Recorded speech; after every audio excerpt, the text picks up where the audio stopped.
dia. Bom dia. Todo mundo acordado aí?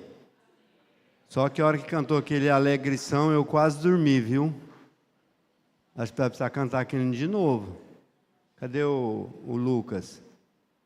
Podemos chamar o Lucas aqui para cantar o Alegrição de novo, né? Senhor, nós te agradecemos estar na tua casa nessa manhã, que o Senhor nos abençoe, como já tem feito, com vida, já nos despertando para um dia na tua presença, e agora que separamos esses minutos para meditar na tua palavra, na tua obra, para conhecer melhor os teus caminhos e os teus propósitos para a nossa vida, que o teu Santo Espírito, que nos guia a toda a verdade, nos traga entendimento, compreensão, maior ainda do nosso chamado, e também, ó Deus, disposição à obediência. Nós pedimos em nome de Jesus, amém. Eu vou gastar 5 minutos, só para dar um breve relatório, porque os irmãos acompanham assim o nosso ministério. Quem aqui, a maioria aqui é da igreja, né? Mas são membros aqui 24 anos, eu estou aqui há 12 anos, né? Desde 2011, a gente está, quer dizer, estou, né? Estou e não estou, né? Porque a gente, no campo missionário, a gente é meio visita permanente e ausente. Mas viemos para cá em 2011 e 2012 já estávamos engajados no trabalho, né, com os ciganos, que é o que a igreja talvez tem mais conhecimento, pelo menos. Quem já estava aqui em 2011, 2012? Dos membros da igreja. Então, depois, pessoal, levanta de novo a mão. Aí, vocês que não estavam, nem o Léo estava, Léo? Né? Foi passear na Espanha, né? Coisa assim, isso acontece. Igual o Valdir. O Valdir é visita aqui. Mas quando ele vem, traz todos os irmãos também. O negócio dele é por atacado. Os ciganos que nós conhecemos aqui em 2012, hoje estão dispersos aí. Tivemos a semana retrasada numa cidade que dá 650 quilômetros aqui de Caldas Novas. Encontramos um grupo lá e foi muito bom estar com eles. Tivemos um batismo de um bebê que eles pediram, já estavam aguardando. A semana passada, essa semana que se findou, né, nós tivemos num outro grupo a 350 quilômetros daqui, né? Então, é o grupo principal dos primeiros convertidos, que é do grupo do Joãozinho, do Sérgio, cantor, do Dário, que fez o IBEL. Então, fomos lá para dar um treinamento para a liderança. E tem alguns aqui ainda em Caldas Novas, mas são crentes novos, estamos acompanhando aí, evangelizando algumas famílias, discipulando, e temos outros que ainda não sabemos onde é que estão, né? Mas a gente está orando por eles e eles orando por nós. Então, queremos agradecer os irmãos que nos acompanham no trabalho com os ciganos. Com os indígenas, que os irmãos sabem que a gente tem um envolvimento lá no Pará. Então, a gente já mostrou aí, né, desde março, abril, talvez, alguns motivos de intercessão pelo trabalho lá, né? Nós atuamos lá com a tribo Apalaí e Tirió. Tirió é uma tribo originária do Suriname, o Apalaí do Brasil, mas são agora 2 igrejas indígenas, e entre essas 2 igrejas nós estamos treinando liderança para eles, agora treinando missionários indígenas para evangelizar as tribos que ainda não foram alcançadas ali na região. É um lugar longe, eu estou indo para lá quinta-feira novamente. São 2h30 até Macapá de voo, da TAM, da Gol, Azul, né? Depois, chegando em Macapá, mais 2 horas de voo para chegar na aldeia, porque não tem pista, aliás, não tem rio, nem estradas que chegam até ali. E aí, nas aldeias que nós vamos ficar numa aldeia central, chamado Bona. Um dia eu fiquei curioso saber por que essa aldeia chamava Bona. Aí eles falaram, não, é porque teve um antropólogo alemão, na época, antes ainda, né, da queda do Muro de Berlim, da antiga capital da Alemanha, Bonn, né? Então eles puseram o nome na aldeia Bona. Eles não têm palavras terminadas em consoante, sempre termina em vogal. Então puseram Bona. Eu estava aqui no encontro de pastores, aqui no Palavra da Vida, do meu presbitério, e recebi uma notícia que caiu um helicóptero lá. O helicóptero decolou dessa aldeia, na quarta-feira, dia 16, com 3 tripulantes. E essa aeronave fica estacionada lá onde a gente também sai, né? Num aeródromo lá em Macapá. Então, tinha um aviãozinho da missão e esse helicóptero do governo lá. Ele é uma empresa que presta serviço à saúde indígena pela FUNAI. E quando eu fui ler aquela notícia, né, eu liguei para algumas pessoas lá em Macapá e falaram, não, o governo fechou, a FAB fechou o espaço aéreo aqui por 15 dias. Então, até dia 31 vai estar as buscas.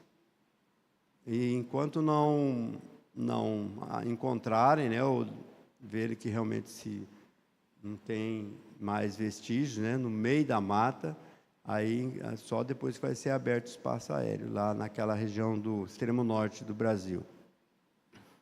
Não sei quantos conhecem geografia aí, mas eu estou falando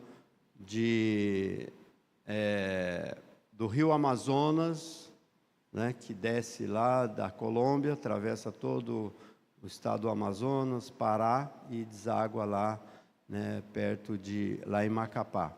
Então, seria a parte descendo o rio, seria a margem esquerda do Amazonas. Quantos aqui conhecem Macapá? Belém.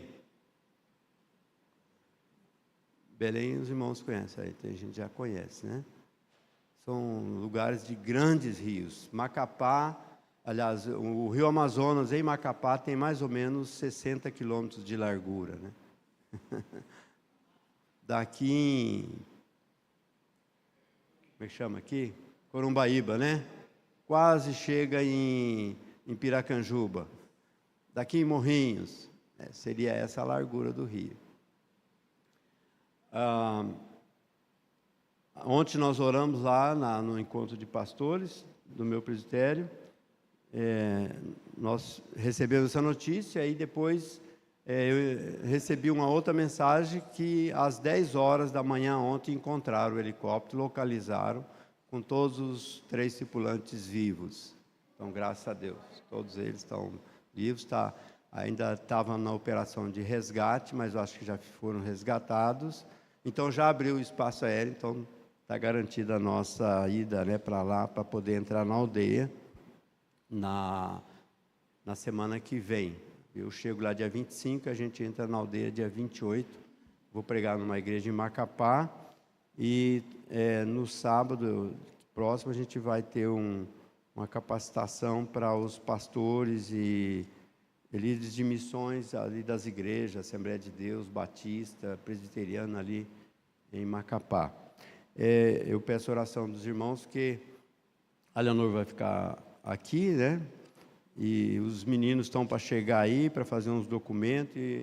Então a gente está com a agenda aí bem corrida esses dias aí. Peço os irmãos nos ajudem nisso aí também em oração, para Deus continuar nos dando força. Bom, nós estamos numa escola dominical, a irmã Iracema já fez um desafio aqui, né? O mês que vem vai ser comemorado, então, essa data. Escola é escola, né? Cadê o caderno? Cadê o livro? Cadê a caneta? Onde está, pastor? Ah, não tem não? Ih, pastor analfabeto. Vamos abrir a Bíblia então, Mateus 28. Nós vamos falar sobre a dinâmica missionária, entendendo que essa grande comissão, né, na verdade, é um chamado de todos, eu diria para todos, mas é uma missão de cada um, onde cada um de nós temos um papel, cada um de nós temos um compromisso, cada um de nós temos uma participação, direta ou indireta, né, onde todos nós temos o dever da obediência para que realmente as coisas funcionem. Então, por isso a dinâmica da missão. Mateus 28, alguém lê para nós aí ou fale de cor? 28, 19.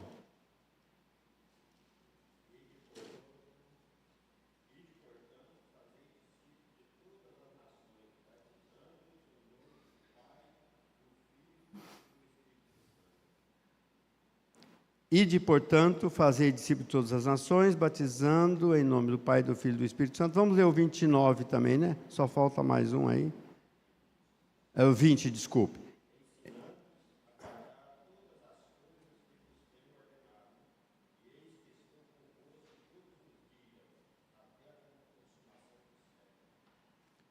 Isso. Esse versículo, aqui no último capítulo do primeiro evangelho, né, ele está também relacionado com o último capítulo do segundo evangelho, Marcos 16, 15. Abra agora, Marcos 16, 15. Rapidamente, vamos lá. Quem achar primeiro pode ler. Marcos 16, 15.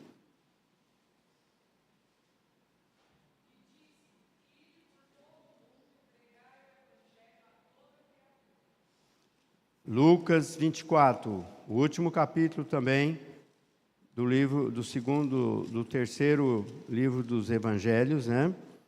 Agora versículo 46.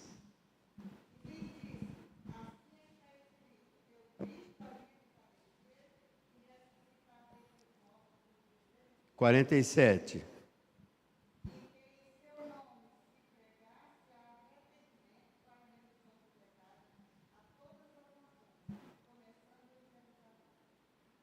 48. Especificamente, então, 47 é novamente a grande comissão, né? Que em seu nome se pregasse arrependimento para remissão de pecados a todas as nações. Aí você liga com Mateus 28, né? Jesus diz, fazei discípulos de todas as nações. Aqui ninguém é especialista em grego, exceto o pastor Perrin, né? Então não vamos gastar tempo, depois ele ensina aí grego para vocês. Mas diz lá que, mas só mesmo português dá para a gente entender essa questão da dinâmica. Veja que os versículos lá, se voltando em Mateus, fala lá, ide fazei discípulos de todas as nações. Então diz que no grego, na verdade, esse ide, ele não é necessariamente um imperativo, seria assim mais ou menos um indo, seria uma ação contínua, né? Eu nunca estudei grego, mas a ideia é essa. Então, onde estaria a ordem de Jesus? Em qual dos verbos estaria a ordem? Tem outro verbo aí no imperativo, nessa frase, ide, fazei discípulo. Os professores de português aí. O fazei. Então, na verdade, o imperativo que é fazei, o fazei, né? Aí é mandamento mesmo, ou seja, aí é ordem. Você pode ir fazer turismo, né? Na Turquia, lá na aldeia do Bona, né? Como eu falei. Posso ir lá no acampamento cigano, tomar café com eles, né? Basicamente, agora, discípulos, você tem que começar a fazer algumas coisas um pouco mais práticas. Jesus disse que fazer o quê?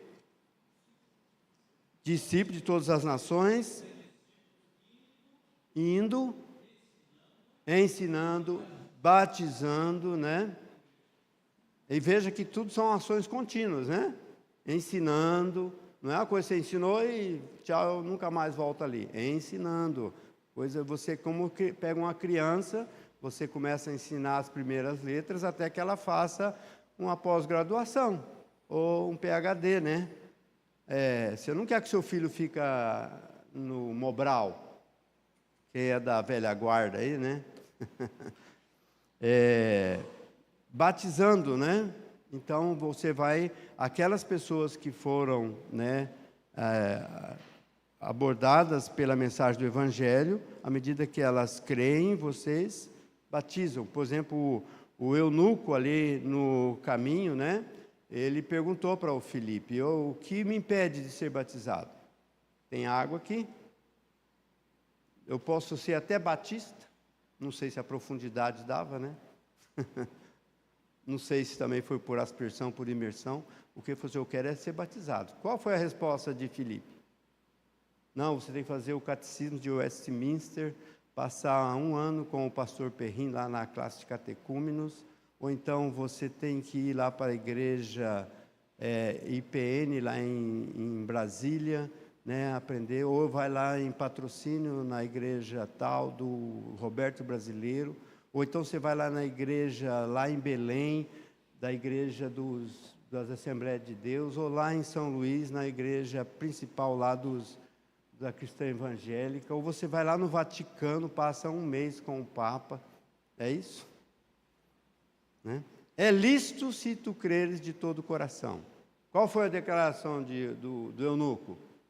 Eu creio, Atos 8, qual foi a declaração do eunuco?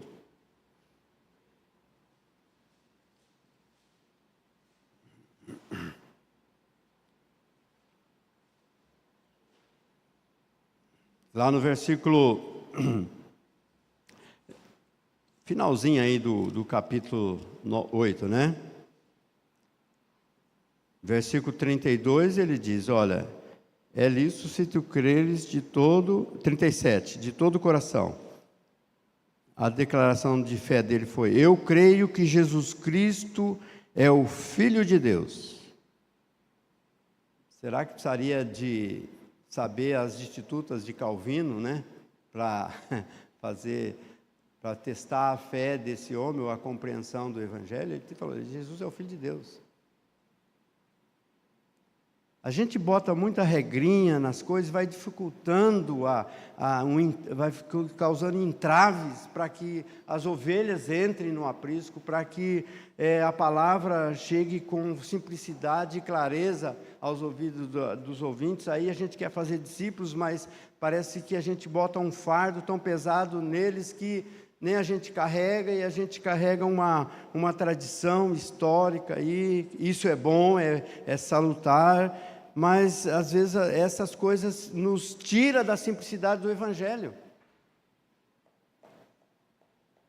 Nós temos 24 anos da igreja aqui em Caldas, menos 164, então há 140 anos a IPB já estava começando no Brasil, né? Lá esse mês estamos lembrando aí então o nascimento da igreja presbiteriana no Brasil, quando o Simonton chegou aqui. Nós somos hoje frutos de uma obra missionária, de alguém que passou aqui 8 anos e morreu de febre tifoide, que naquela época nem o nome da doença sabia. Um homem que veio para cá solteiro, com 33 anos, voltou, casou, depois casou, passou um ano praticamente casado aqui e continuou o resto do seu ministério viúvo com uma filha para criar. Doente, né? Veio para cá, talvez não sabia falar nem bom dia, talvez falava, né, com sotaque, mas deixou aqui um seminário, deixou aqui uma igreja plantada, um meio de comunicação da época, né? É como se naquele tempo ele já deixasse um provedor de internet, né? Porque ele deixou aqui uma revista, um meio de comunicação de massa. Então, irmãos, nós somos fruto da obra missionária. Não sermos hoje presbiterianos do Brasil, né? Uma igreja missionária, né? Não sermos, no mínimo, tem que mexer com a nossa consciência, porque nós somos resultados disso. Nós somos fruto da obra missionária. Nós somos frutos de uma dinâmica onde alguém creu, obedeceu. Perguntaram para uma missionária, Sophia Miller, que veio para o Brasil na década de 60 para trabalhar com indígenas no Amazonas, e ela era solteira, ali nas ruas de Nova York. Ela ouviu uma pregação pelo rádio, se converteu e veio para o Brasil como missionária, entrou ali naquela região com os indígenas. E uma vez perguntaram, dona Sofia, depois já bem idosa, lá de volta na sua pátria, como foi o seu chamado? Ela disse assim, eu não fui chamada. Mas como assim? A senhora estava falando num canal de televisão lá nos Estados Unidos. Eu falei, não, eu ouvi uma ordem e obedeci.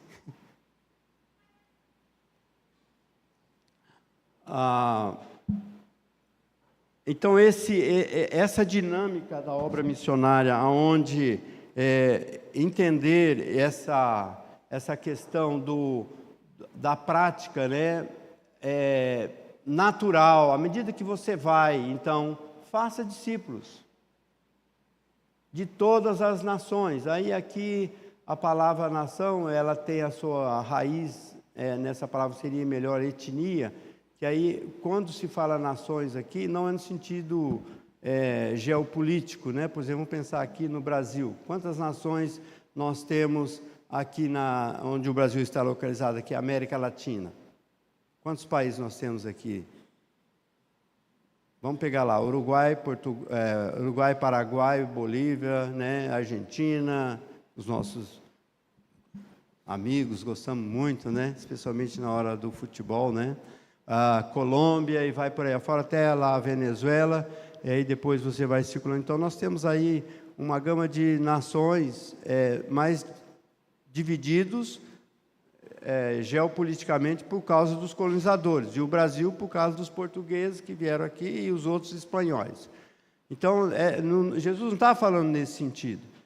Jesus estava falando no sentido de nações, no sentido de raça, povo, com língua, cultura, costumes e crenças diferentes. Então, quantas nações nós temos no Brasil? A nação brasileira? O Brasil é um continente comparado com a Europa. Né? Se você pega do Rio Grande do Sul ao Rio Grande do Norte, você pega aqui, até pegando o Amazonas, só o estado do Amazonas é maior que muitos países da Europa juntos.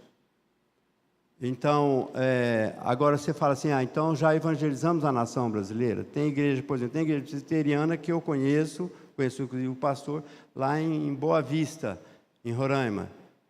Eu conheço igrejas em Recife, aliás, o reverendo Nicodemos está lá, né? Eu conheço igrejas em Vilhena, tem um presbítero que foi da minha época aqui no treinamento missionário, que eu conheci, ele está lá em Vilhena agora, só pensando assim, norte, sul, leste, oeste. Então, já alcançamos a nação brasileira?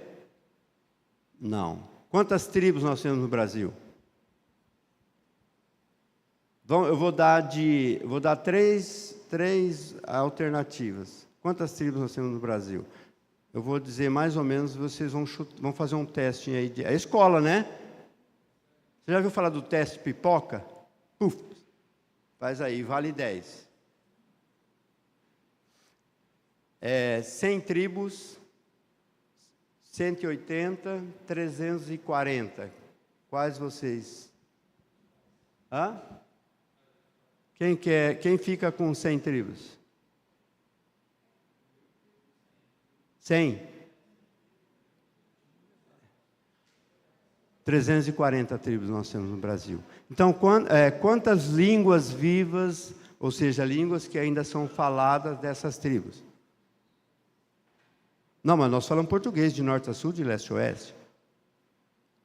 Né? Aliás, a gente fala, mas se você chegar lá no Recife, você vai ver que tem umas palavrinhas lá que você não sabe o que é. Porque o Brasil é muito grande, a extensão territorial do país é muito grande. Nós temos 185 línguas vivas faladas no Brasil, as línguas indígenas e mais o português, que é o nosso privilégio, né? Agora, Jesus falou, fazei discípulo de todas as nações. Todo joelho se dobrará, toda língua confessará. Lá em Apocalipse diz que perante o Cordeiro estarão ali representantes de toda tribo, língua, povo e nação. Agora, qual é o nosso compromisso, então, em pregar o Evangelho, se a gente realmente quer obedecer a ordem de Jesus? Tem que ir para esses lugares. Aí você diz, mas eu tenho 75 já, né, pastor Antil? É só isso? 80? Está novo ainda, Moisés começou com 80. É adolescente. A senhora já está com 70 aí? 84? Menina! O perrinho, 76, aí pode começar o ministério amanhã. Adolescente. Olha o Jairo aí, o Jairo fazendo aniversário, né? 70. Agora 70 e mais para frente, viu? Eu tenho colegas que entrou no treinamento, eu lembro que quando eu entrei no treinamento, tinha um lá que tinha 60 anos de idade. Isso em 1981, quando eu entrei no treinamento missionário. Eu tinha um lá que era do mesmo grupo também, ele decidiu para o missionário, ele tinha 9 anos de idade. É lógico que tinha que, né, ainda terminar o primário, naquela época, né, o ginásio, fazer admissão, tá, lembra? Essa é a linguagem daquele tempo, né? Não tinha nada de negócio aí desses hoje os exames aí que você vai passando para os outros níveis de escolaridade. Ticuna, Guajajara, se eu não me engano. Guarani, né? Depois tem os Kaiowá, né? Kaiowá lá no Mato Grosso do Sul. Guarani também, né? Macuxi em Roraima. Terena.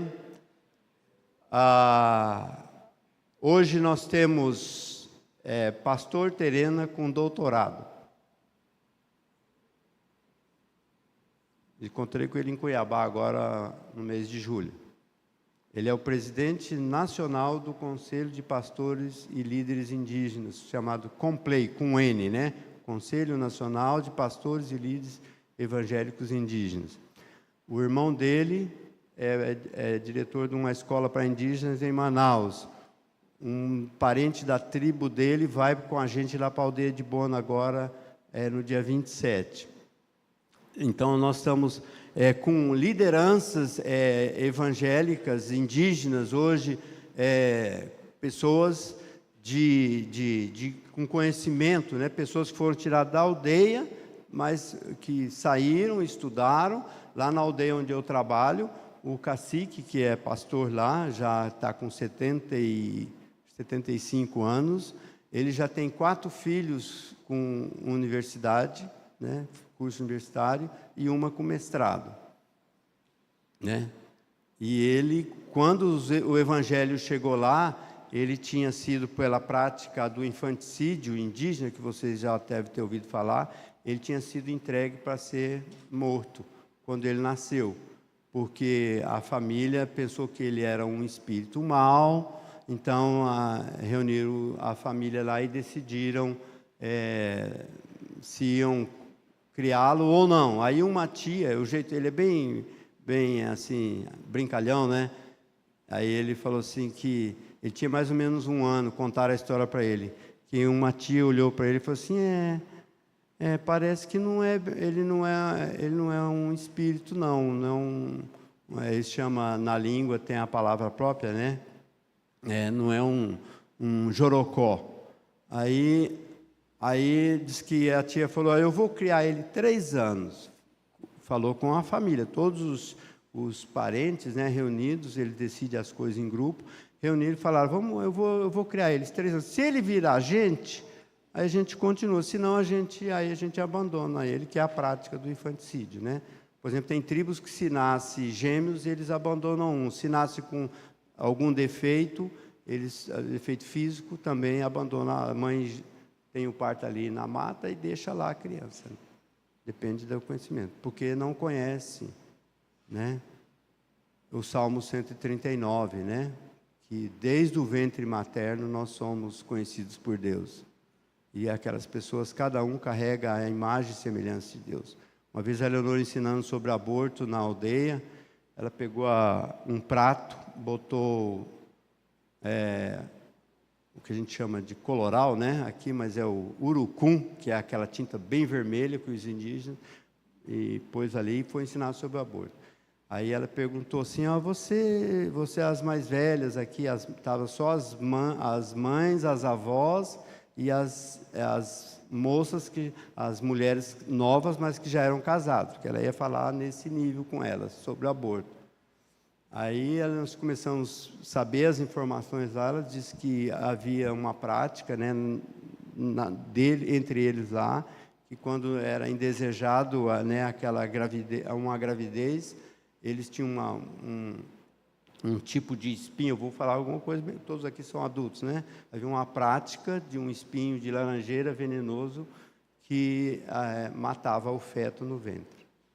Aí ela chamou algumas das mulheres, né? Só para ilustrar, disse assim, né? Aí a Leonor colocou a mão no prato assim de urucum e falou assim, segundo a Bíblia, quem faz isso está com as mãos sujas de sangue. Já havia ali naquela tribo pessoas convertidas, mas nunca tinha, né, sido confrontado com práticas da cultura, dos costumes, que na verdade são crimes. E hoje isso está sendo discutido aqui na nossa civilização, né?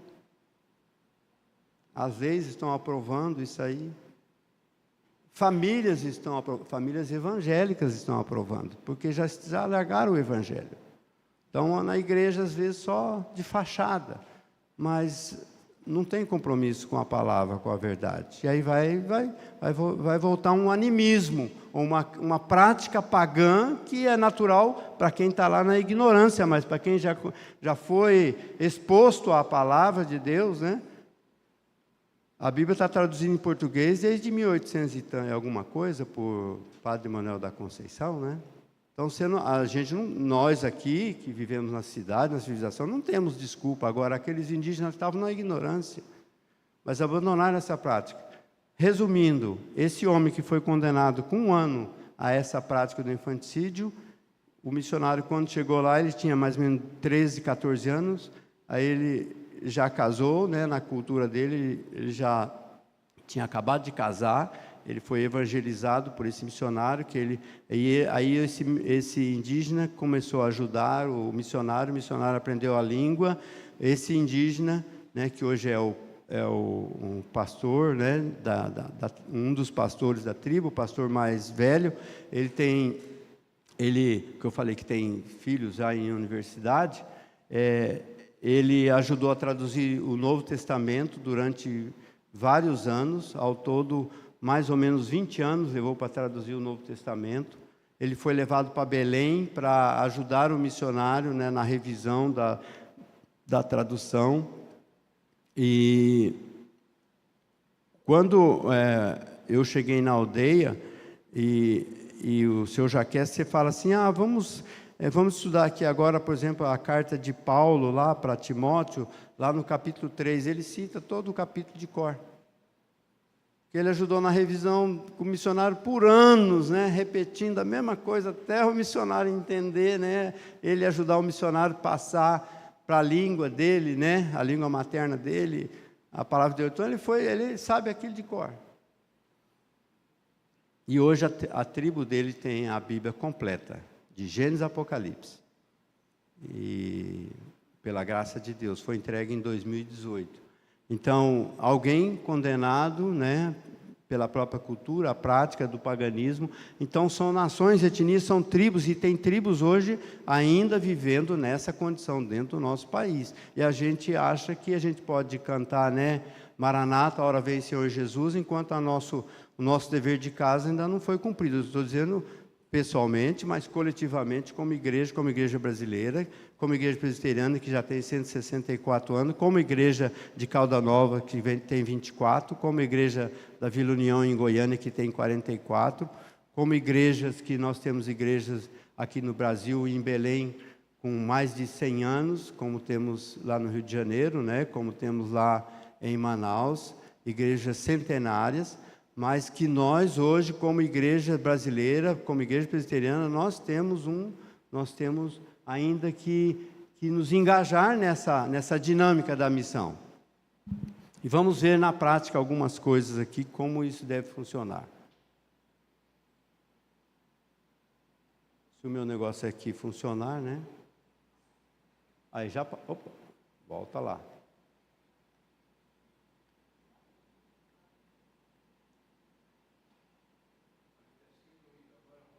Isso.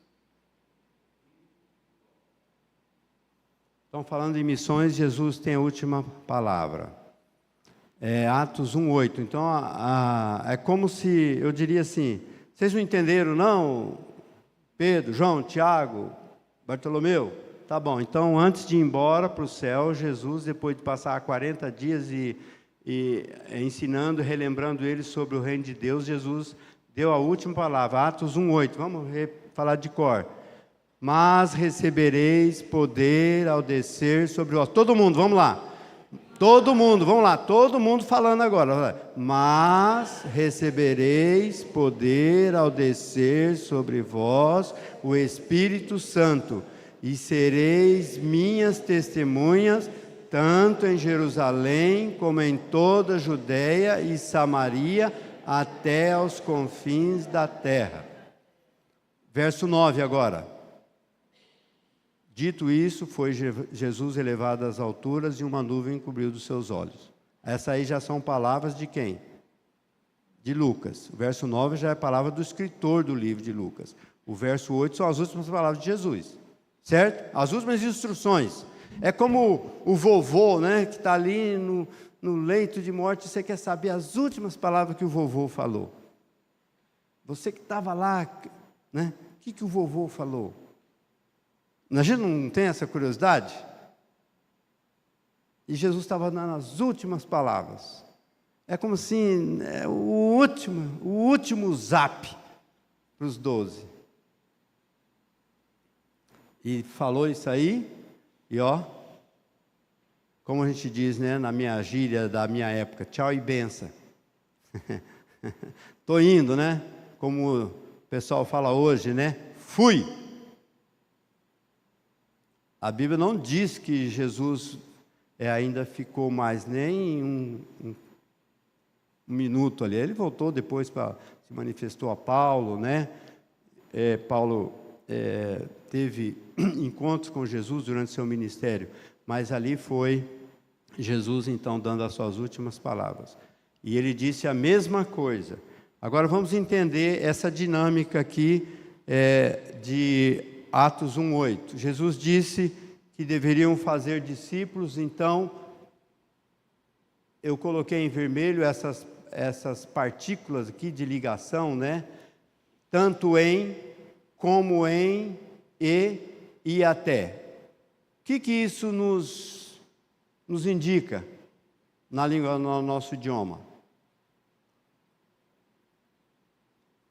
Eu vou ler diferente agora e vocês vê se é isso que quer dizer o versículo. E sereis minhas testemunhas primeiro em Jerusalém. A hora que vocês alcançar toda Jerusalém, né? Aí vocês vão para a Judéia, que era a região vizinha. Aí, se der tempo, vai para Samaria. E aí, se ainda sobrar um tempinho, vocês vão até os confins da terra. Primeiro em, depois em. O que quer dizer tanto em como em e até? Coloca numa palavra só. Simultaneamente, ao mesmo tempo, no mesmo empenho, no mesmo interesse, mas é isso que nós fazemos? Sejamos sinceros. Não? Vamos pensar aqui, Jerusalém, Caldas Novas. Vamos pensar no estado, né? Então, Jerusalém é Goiânia, a Judéia seria então o estado de Goiás, Samaria, vamos pensar Minas Gerais, ou então Tocantins, confins da terra, o resto, né? Até o fins, tá certo? Aí pode ser uma tribo, pode ser um outro.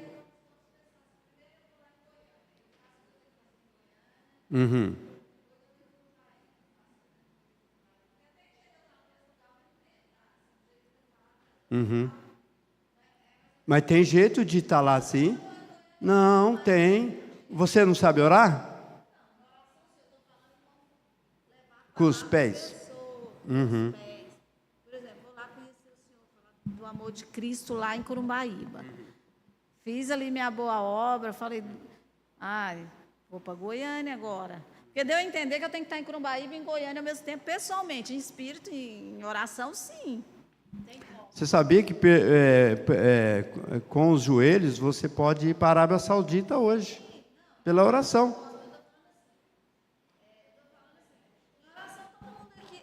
Em oração, eu creio que todos aqui são missionários, ou então somos irresponsáveis. Mas eu gosto mesmo de missões, é ir até a pessoa. Então tem lugar lá na aldeia. Vamos amanhã? Semana que vem? Bora?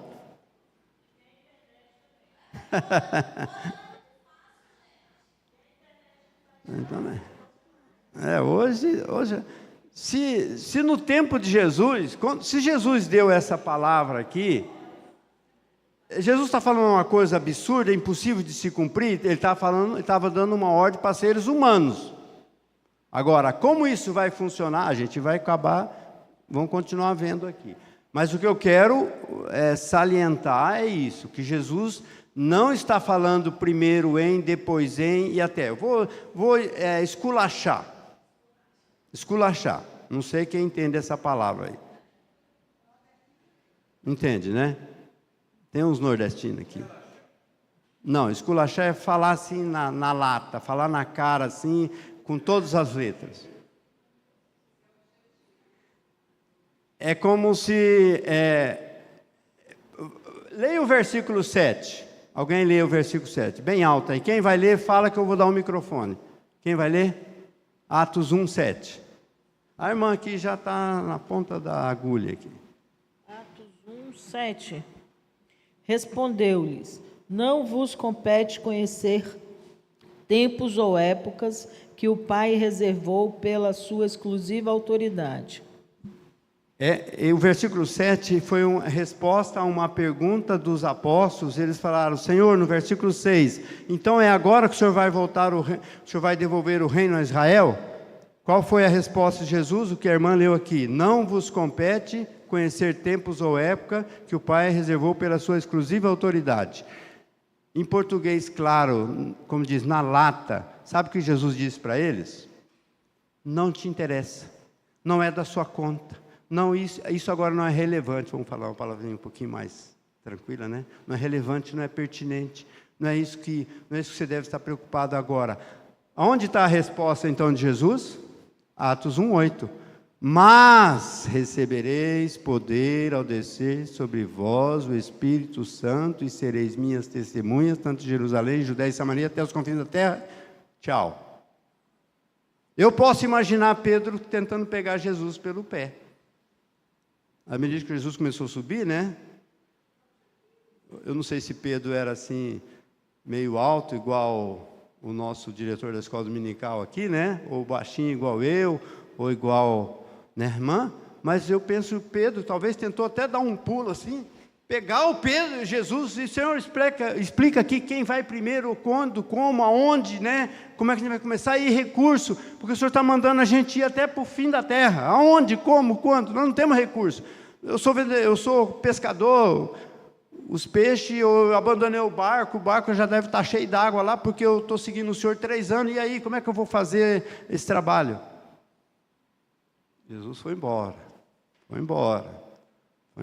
E uma nuvem o encobriu dos seus olhos. Então dá a entender que ele já estava lá, né? Pelo menos uns 500, 600 metros de altura. E o que aconteceu? Verso 10 agora. Alguém lê 10? Atos 1, 10.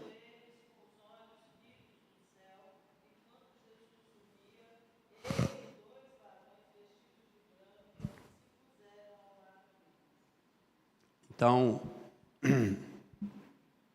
Deus estava lá do céu observando aquela cena, né? E os discípulos olhando, cada um tentando um buraquinho ali na nuvem para ver se ainda havia, pelo menos, né, se Jesus subiu para o céu de sandália ou não, ou se deixou para relíquias da Igreja Católica, né? E aí, foi subindo. Aí o que Deus teve que fazer? Sei lá, vamos pensar, Gabriel, Rafael, desce lá e dá um puxão de orelha naquele pessoal lá. O que vocês estão olhando, né? Agora, continua a leitura aí, irmã.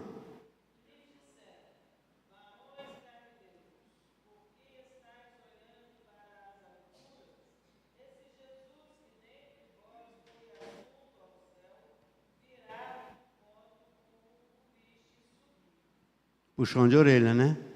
Vocês vão ficar olhando para cima? A gente vai ficar cantando, né? Maranata, a hora vem, Senhor Jesus, sendo que a gente não fez o trabalho aqui. A gente quer ir para o céu, mas aqui na terra a gente ainda não cumpriu a grande comissão, né? Nós não somos engajados no sentido da visão de Jesus. É como se os anjos falassem assim para eles: olha, e aí? Vocês vão ficar só parados, olhando? Mas aí eles lembraram, Jesus falou: vocês esperem até que sejais do alto revestido de poder, ou seja, o nascimento, né, o cumprimento do dia de Pentecostes. Quantos dias faltavam ainda para o Pentecoste?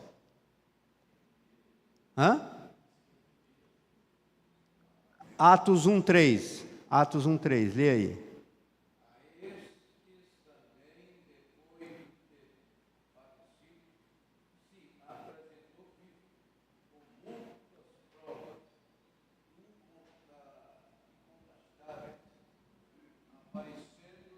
Durante 40 dias. Pronto, já tem a resposta. Quantos dias já tinham se passado? 40 dias. Então faltavam quanto? 10 dias. O que Jesus falou para eles então? O que aconteceu em seguida? Atos 1, 13, 14, 15. Reunião de oração. Vamos orar então, esperar essa promessa. Uma reunião de oração de 10 dias. A gente fica aqui na igreja 30 minutos, tem gente que já fica assim, quer ir embora, né? Os moravianos oraram 100 anos para que a igreja morávia fizesse missões no Brasil, no mundo. Aqui no Suriname, eu visitei o Suriname lá, eu vi igreja lá, eu vi escrito lá na parede, a igreja moraviana. Isso foi no século XVII, século XVIII. Mas eles oraram 100 anos. A gente acha que orar por missões é assim: Deus abençoe o missionário Reginaldo, no nome de Jesus, amém. O missionário Reginaldo tem filho, tem neto, tem filho que mora lá perto de lugares onde explode bomba lá, né? Entre o Irã e os produtores de petróleo. Tem a filha que é missionária na Espanha, que está a mais ou menos 48 graus de temperatura. Ela tem 2 meninos, está economizando lá agora combustível por causa dessa crise com a Rússia e a Ucrânia, né? Então, a maioria das lojas lá não tem ar-condicionado, né? Às vezes a gente reclama que o ar está muito frio, está muito quente. Meus irmãos, qual é a compreensão nossa da obra missionária? Estamos dispostos a sair da nossa zona de conforto? Jesus estava na zona de conforto dele lá no céu, e ele resolveu salvar a gente. Ele ficou lá dando decretos, né? Foi isso que ele fez? Não, mas ele é Deus, ele pode decretar. Por que ele não fez isso?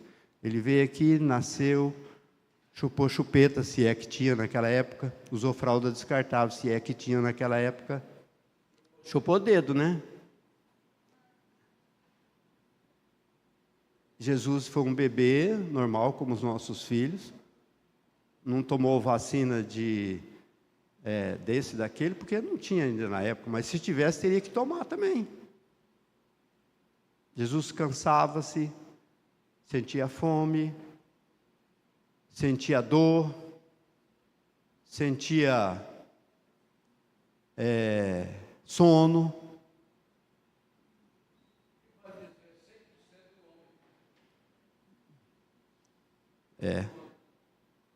E 1000% Deus, né? Nem tem como medir que ele era 100% Deus. Sim. Onde você for, nós começamos em Jerusalém, onde os discípulos estavam, né? Judeia, Samaria e os confins da terra. Vamos pensar que o pastor está lá nos Estados Unidos, né? Testemunha de Cristo. Né? O pastor Adalberto, família, né? Está lá nos Estados Unidos, mas ele mora aqui. Né? Então, você está nos Estados Unidos, é minha testemunha. É a luz que deve... Juridicamente, o que é uma testemunha? O que ela tem que ter? Ela tem que ter visto o crime. Ela tem que saber quem é o criminoso e quem é a vítima. Tem que ter um conhecimento básico. Eu não sei se tem algum advogado aqui. Não tem, né? Deve ter algum juiz aqui, né? Fala, Léo. Eu estou entendendo aqui, da forma que eu estou vendo, tanto em Jerusalém até o confim da terra. Então, a gente tem que começar onde a gente está, né? A gente tem que começar onde a gente está. Os discípulos eram muitos. A comissão era grande, foram divididos, começaram até ao confim da terra. Então, se a gente está em Jerusalém, começa em Jerusalém. Se a gente está em Caldas Novas, começa em Caldas Novas. Não adianta só a gente preocupar com a África, se o Brasil está precisando, né? Tem uma frase missionária que diz assim, olha, uma luz que consegue iluminar lá longe, ela está brilhando muito mais forte na sua origem. Você liga o farol alto para quê? Você quer enxergar mais longe na pista. Se você entrar na frente de um carro com farol alto, você fica praticamente cego. E olha que você é luz criado pelos homens. Agora imagina. Né? O problema é que às vezes a gente quer enxergar longe, mas a gente não anda perto da luz. E Jesus é a luz do mundo. A gente não quer andar com Jesus. Não, ele mostra os nossos defeitos, as nossas sujeiras, as nossas fraquezas, e a gente, né, cai fora. Tá certo. Vamos lá. Vamos entender, então, a grande comissão de uma maneira bem prática. É uma força centrífuga. Centro, fuga. Fugir do centro, né? Então, Jerusalém, vamos dizer aqui, essa figura é só para dar uma ideia, mas vamos dizer, aqui do centro, então, uma força que vai levando, né, até a periferia, até os lugares mais distantes. A palavra usada para poder no grego é a palavra original dínamos, né? Que da onde vem a palavra dínamo.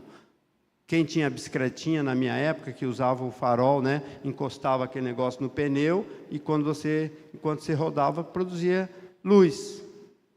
Quem teve esse tipo de bicicleta aqui? Levanta a mão. Então vocês sabem o que eu estou falando. Está todo mundo aqui de 70 para lá, né? nós temos energia aqui porque tem uma turbina não sei aonde aí, numa hidrelétrica que está girando lá e produzindo energia, e os cabos traz até aqui na cidade, distribui, e você tem, né, dínamos. Agora, vamos ver assim, vamos pegar no nosso pé mesmo? Por que a gente espana na obra missionária? Porque o negócio é aqui, ó. Pastor Perrinho, pode dar uma ajuda aqui? Essa palavra aqui no grego, o que quer dizer? Testemunha. Isso. Mas no grego, qual é a palavra? Mártir. Martíria. O que é um mártir? Bom, os mineiros sabem, né? A gente considera o Tiradentes o mártir da... Tá certo? Agora, o que aconteceu com o Tiradentes? Ele tinha uma convicção lá política, dentro da ótica dele, né? Mineiro é meio teimoso, um negócio assim. Cortaram o corpo dele e mandaram aí distribuir uns pedaços para cada um, para ser... Ele deu a vida por ele. Jesus falou para vocês, Jesus estava falando especificamente para quantos homens? Literalmente nesse momento aqui. 11, né? Depois convocaram o Matias para completar o grupo, mais 11. Jesus falou, vocês vão ser mártires. Como é que morreu Pedro, segundo a história da igreja? Crucificado de cabeça para baixo. Jesus estava brincando? Como é que morreu Tiago?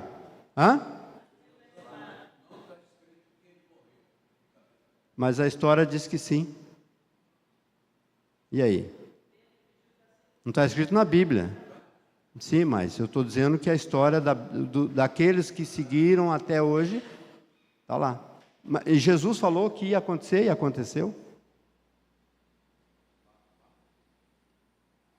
Tiago, como é que morreu Tiago? Fio da espada. Como é que morreu João? João o apóstolo. Morreu veinho. Morte morrida. O único. Só dos 11, né? No caso aqui. Vou incluir os 12, eu não sei como é que Matias, né? Que entrou no lugar de... Mas também morreu Marte. E você pega na internet aí, pode botar no Google, como morreram os apóstolos. Pode pegar. Tem todos, vai falar exatamente como cada um morreu. Então Jesus não estava contando a história da carunchinha, não. Eu estava simplesmente dando alguma coisa assim que não tinha nenhum compromisso. Tem uma historinha muito interessante, bem simples, mas eu quero contar rapidinho. Diz que um fazendeiro, a bicharada, né, os animais gostavam muito de fazendeiro, porque ele era um bom patrão. Aí, um dia, os animais se reuniram e falaram assim, nós vamos dar uma festa no aniversário do patrão.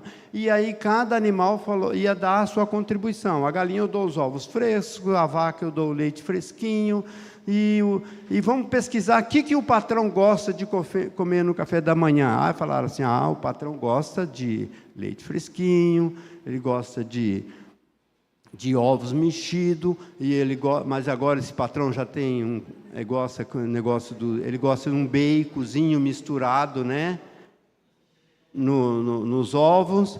Aí o porco falou assim, o bacon acho que sobrou para mim, né? Às vezes a nossa participação na obra missionária é assim, né? Eu sou envolvido com missões. É um linguajar que não é bíblico. Você tem que ser comprometido com o reino de Deus. O envolvimento é uma coisa, o compromisso é outra. Envolvimento é namoro. Você pode ter 10 namorados e casar, mas deve casar com uma só. Compromisso é casamento. 40 anos, 50 anos. É o que Deus te chamou, né? Tá certo? Compromisso. Aliás, a palavra envolvimento já tem uma conotação negativa, né? Fulano está envolvido com aquela pessoa. Aquele camarada lá está envolvido com drogas, está envolvido com a máfia. Veja que está sempre ligado com alguma coisa, não... Tá certo? Agora, compromisso com... O que é compromisso? Promisso vem do latim, que é comprometer. Daí vem a palavra comprometer. Você tem que comprometimento, alguma coisa que é quase que conjuramento, que nós não temos que, só fazendo aí, né, um paralelo, tem que jurar a bandeira, quem vai ser médico tem que jurar lá, né, seguir aquelas coisas, e o advogado também, o presidente também tem que ir lá nos Estados Unidos, os caras lá são tão fariseu, né, e às vezes coloca a mão em cima da Bíblia e está mentindo, né, e fala que vai, mas o protocolo diz que tem que fazer assim, eles fazem, mas não tem nada a ver com a verdade, né. O nosso tempo está terminando e o pastor Perrin vai orar, mas eu queria dizer o seguinte, olha, só para terminar o último slide aqui. Desculpa.